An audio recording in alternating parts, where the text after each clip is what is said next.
wa karamihi wa hidayatihi wa taufiqih. Allahumma salli ala Muhammad wa ala ali Muhammad, amma ba'du. Pripun kabarnya Bapak Ibu sekalian, sehat nggih? Alhamdulillah. Aman sedaya nggih? Alhamdulillah. Alhamdulillah masih diberi kesempatan Allah Subhanahu wa taala kita bisa beribadah di masjidnya Allah Subhanahu wa taala ini. Masih diberi kesempatan untuk bisa menghirup udara segar, masih diberi kesempatan untuk bertemu dengan orang-orang yang saleh dan salehah, masih diberi kesempatan bersamai generasi kita semuanya ini nikmat yang besar. Ya, ketika mata sudah terpejam untuk selamanya, maka sudah tidak ada kesempatan untuk memperbaiki diri. Maka sudah tidak ada kesempatan untuk memperbanyak amalan kecuali dengan amal-amal jariah. Maka alhamdulillah kita masih diberi kesempatan hidup ini, mari kita gunakan sebaik-baiknya ya. Khususnya nasihat ini kepada diri saya sendiri, juga kepada para jamaah sekalian nggih. Karena kita di sini tugasnya adalah untuk saling menasihati. Tidak ada yang lebih baik di antara kita ini, tidak ada, kecuali karena ketakwaan kepada Allah Subhanahu wa taala. Baik jamaah rahimakumullah, mungkin di malam hari ini yang sudah malam sekitar jam 8 kurang seperempat, hari-hari sudah kita jalani mulai dari pagi sampai siang sampai malam. Kemudian kita tutup malam ini dengan alhamdulillah amal soleh. Semoga Allah Subhanahu wa taala mengistiqomahkan kita semuanya. Tetapi jamaah rahimakumullah, mungkin sudah pernah disampaikan oleh Ustaz atau mungkin sudah pernah saya sampaikan, ada rahasia menarik ketika kita merenungi dan mentadaburi surat Al-Fatihah itu. Di mana ayat yang pertama adalah Bismillahirrahmanirrahim, atau ada yang berpendapat Alhamdulillahirabbil alamin. La jamaah rahimakumullah, ayat yang pertama adalah Alhamdulillahirabbil alamin. Segala puji bagi Allah, Rabb, pemilik, pencipta, Tuhan semesta alam. Nah, di sini menjadi pertanyaan bagi kita. Terkadang Allah Subhanahu wa taala itu menyebut nikmat dulu, baru nanti ada perintah untuk bersyukur. Seperti fabi ayyi ala'i rabbikum tukadziban. Disebutkan nikmat dulu, kemudian disebutkan perintah atau isyarat untuk bersyukur. Tetapi di Al-Fatihah ini langsung diminta untuk bersyukur. Kenapa jamaah rahimakumullah? Para ulama menjelaskan Alhamdulillahirabbil alamin ini adalah untuk nikmat yang pertama. Apa itu? Yaitu adalah yang kita minta di setelahnya nanti, yaitu adalah ihdinas siratal mustaqim. Ya Allah, tunjukkanlah kami kepada jalanmu yang lurus. Nah, padahal kan kita belum menyebut tentang nikmat itu. Kenapa kok sudah diminta berhamdalah atau bersyukur? Jawabannya adalah karena kalau bukan karena hidayah, kita nggak bisa baca Quran, kita nggak bisa baca Al-Fatihah, kita nggak bisa masuk masjid dan sebagainya. Maka alhamdulillahirabbil alamin ini adalah karena pertama nikmat hidayah, dan yang kedua adalah nikmat diciptakan atau nikmat kita diwujudkan sebagai manusia. Maka jamaah rahimakumullah, tentang hidayah ini besar nih, besar. Apa rahasia ketika kita sudah masuk Islam? Kenapa tetap ihdinas siratal mustaqim terus? Jawabannya mungkin ada di salah satu kisah di tahun 90-an. Saya belum lahir ya waktu itu, tetapi disebutkan oleh para ulama ya, entah di Timur Tengah ataupun di Indonesia, diceritakan ada salah seorang ulama terkenal ahli perbandingan agama pada waktu itu. Mungkin jenengan sudah pirsa, sudah tahu kisah ini. Ulama tersebut itu banyak mendebat ahli agama lain. Bahkan beliau banyak mengislamkan orang lewat salah satu Judulnya ada lewat salah satu perantaranya adalah dengan menulis buku tentang perbandingan agama. Yang dari buku ini banyak orang membaca atas izin Allah kemudian masuk Islam. Entah puluhan, entah ratusan, entah ribuan. Intinya banyak. Nah, bahkan salah seorang ulama yang lain yang terkenal pada masanya menyebut di muqaddimah ini kan biasanya kan ada kata pengantar dari ini dari itu. Nah, disebutkan bahwa ulama tersebut memuji penulis ini, dia telah membeli surganya Allah dengan menulis karya ini. Jadi seakan-akan sudah pasti masuk surga. Menurut ulama yang lain. Kalau yang ngomong mungkin orang biasa mungkin kita akan bertanya-tanya kan gitu kan. Tapi kalau yang mengatakan ulama, wah masya Allah, masya Allah. Ternyata jamaah rahimakumullah, akhir hidupnya tragis. Setelah itu dia menikah dengan salah seorang perempuan dari Persia atau dari Barat, saya lupa. Intinya kemudian perempuan ini itu banyak mengoleksi buku-buku filsafat dari Barat seperti itu. Kemudian si ulama ini tadi, yang disebut ulama yang lain telah memberi surga Allah dengan karyanya tersebut yang telah mengislamkan banyak orang. Kemudian dia ini membaca buku-buku itu tadi. Kemudian mulai menuhankan logika. Kemudian mulai menuhankan dirinya. Merasa bangga bahwa semua yang terjadi itu atas karena kecerdasannya, karena amal solehnya. Akhirnya jamaah rahimakumullah, na'udzubillah min dzalik, ternyata orang tersebut meninggal dalam keadaan ateis atau tidak mempercayai. Na'udzubillah min dzalik. Inilah alasan kenapa kita itu ihdinas siratal mustaqim terus. Yang kita minta di situ bukan yang lain, ihdinas siratal mustaqim.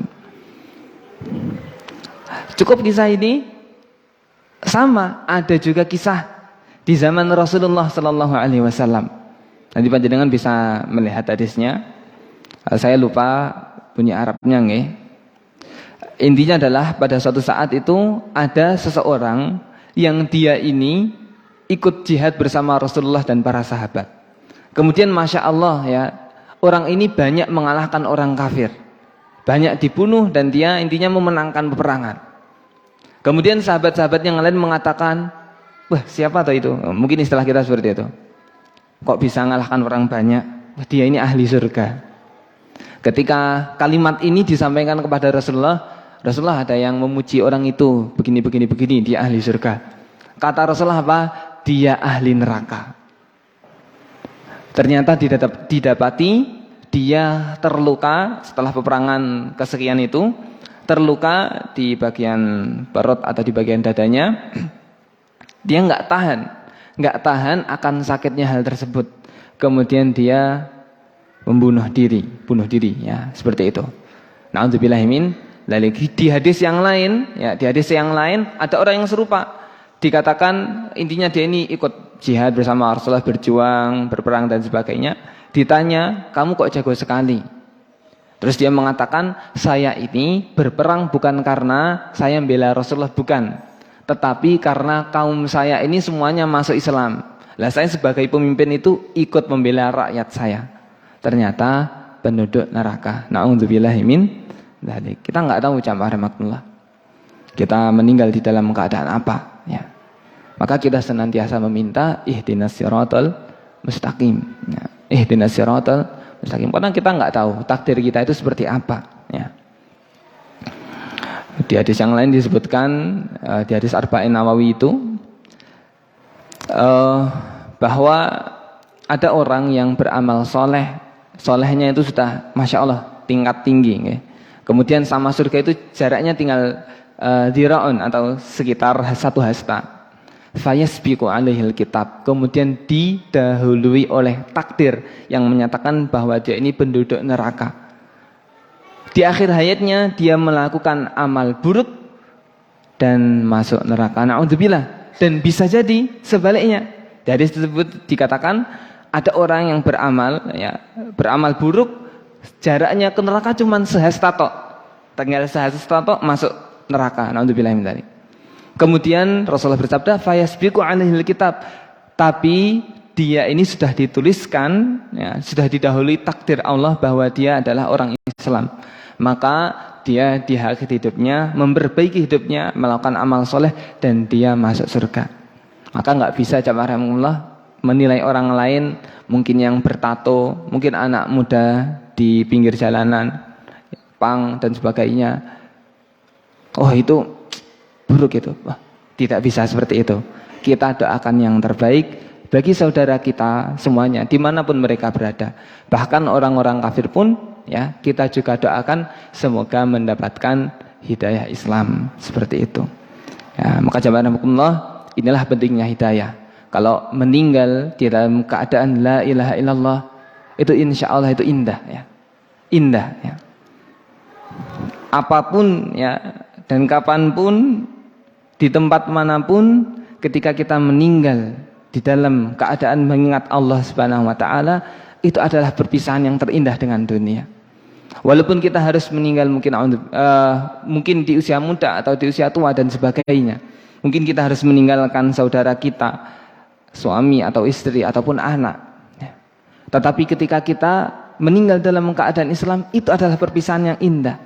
Karena kematian bagi seorang muslim bukan akhir daripada segalanya. Dia adalah gerbang yang membuka, ya, pahala yang sudah dijanjikan Allah selama ini bagi orang yang beramal soleh. Jadi tidak perlu khawatir dengan kematian. Nah, yang perlu kita minta sama Allah adalah diwafatkan dalam keadaan Islam, diwafatkan dalam keadaan Islam. Amin amin ya rabbal alamin. Ya, ini semoga Allah Subhanahu wa taala menjadikan kita ini hamba yang istiqomah, ya, yang berserah diri kepada Allah, yang Islam nanti sampai akhir hayatnya. Kita juga doakan kepada seluruh kaum muslimin dimanapun mereka berada, dengan pakaian apapun, entah pakai sarung, pakai batik, pakai jubah, semuanya saudara kita yang muslim itu adalah saudara kita, dan mereka tidak boleh kita benci, tidak boleh kita benci. Ya, itu salah satu tanda orang yang masuk surga, tidak membenci orang Islam yang lain. Ya, kita doakan semoga Allah Subhanahu wa taala mewafatkan kita dalam keadaan Islam. Semoga Allah Subhanahu wa taala merahmati kita, ya, di hidup kita ataupun di kematian kita nanti. Semoga Allah Subhanahu wa taala mengampunkan dosa kita semuanya, dosa orang tua kita, dosa saudara-saudara kita, dosa mbah-mbah kita, dan semuanya kaum muslimin. Ya, kita doakan semoga Allah Subhanahu wa taala menerima amal ibadah kita semuanya, mengampuni dosa kita, dan kemudian Allah Subhanahu wa taala memberikan rahmatnya kepada kita sehingga kita masuk surganya Allah Subhanahu wa taala. Amin amin ya rabbal alamin. Kita akhiri dengan baca hamdalah. Alhamdulillahirabbil alamin. Subhanakallahumma wa bihamdika asyhadu an la ilaha illa anta astaghfiruka wa atubu ilaik. Matur nuwun, jazakumullah khairan. Intinya sebagai penutup, niki ada hadis yang keren. Sesungguhnya orang muslim itu, Rasulullah pernah dilewati jenazah. Kemudian Rasulullah mengatakan mustarih wa mustaroh. Kemudian sahabat tanya, Rasulullah, ini ada jenazah, kok jenengan katakan mustarih sama mustaroh itu apa? Kata Rasulullah, al-abdul mu'min yastarihu min nasabid dunya. Orang Islam kalau meninggal itu berarti dia beristirahat dari kecapean dunia. Betul napa mboten? Salat kalih mboten salat, capek salat apa mboten salat? Capek salat. Tidur mawon dari ba'da subuh mungkin ketika setelah sahur nggih, sampai zuhur, capek napa mboten? Kerja nggih capek. Intinya semuanya capek. Lah, kematian adalah istirahat bagi orang Islam. Wal abdul fajir wal kafir, dan hamba dan manusia yang kafir, dia itu ketika meninggal yustarahu anhul ibad wasyajar wadawab. Ketika orang kafir meninggal, yang beristirahat itu bukan orang kafirnya, tetapi manusia yang lain. Yang beristirahat adalah batu-batuan, adalah pohon-pohonan, karena dia tidak berbuat kezaliman lagi. Assalamualaikum warahmatullahi wabarakatuh.